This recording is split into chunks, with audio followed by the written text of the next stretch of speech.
Skin as white as snow, lips as red as blood, hair as black as ebony.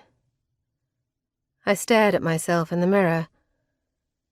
It was no wonder my father had given me the name Blanche, or that my friends called me Snow, and envied the perfect symmetrical features that I had apparently inherited from my mother. The ones that everyone said made my face so beautiful. Surely a godmother must have blessed me while I was in my mother's womb, they said, even though no godmother had been in these lands giving out gifts at the time of my birth. My father had always said I was even more beautiful than my mother, as if no greater compliment could be given.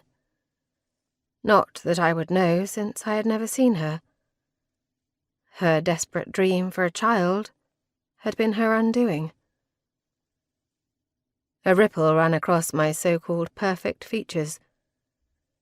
Ebony was hard and strong. Snow was cold and unforgiving. And blood, well, blood was passion and power. Were those the things my mother had hoped for her daughter when she made her fateful wish? If so, then she had failed. I was none of those things. The crash of breaking porcelain made me spin, startled from my useless reverie.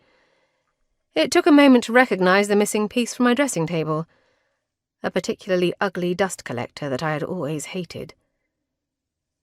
My eyes flitted back to the mirror for a brief second, my lips twisting. A perfect example of my weakness. I was a princess, and yet I couldn't even bring myself to send away a decoration I disliked. From my own room, no less. Easier to just let things be. To let my life be ordered for me. The maid had made no move to collect the broken pieces, seemingly frozen in place, her duster in hand, and her eyes wide.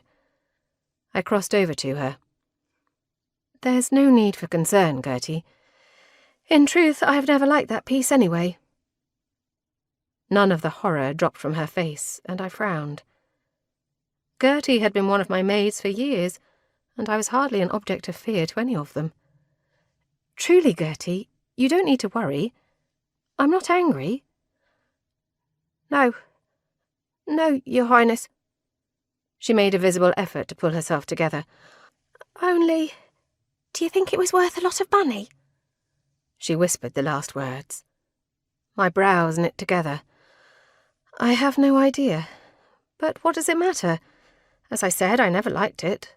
I won't bother to replace it."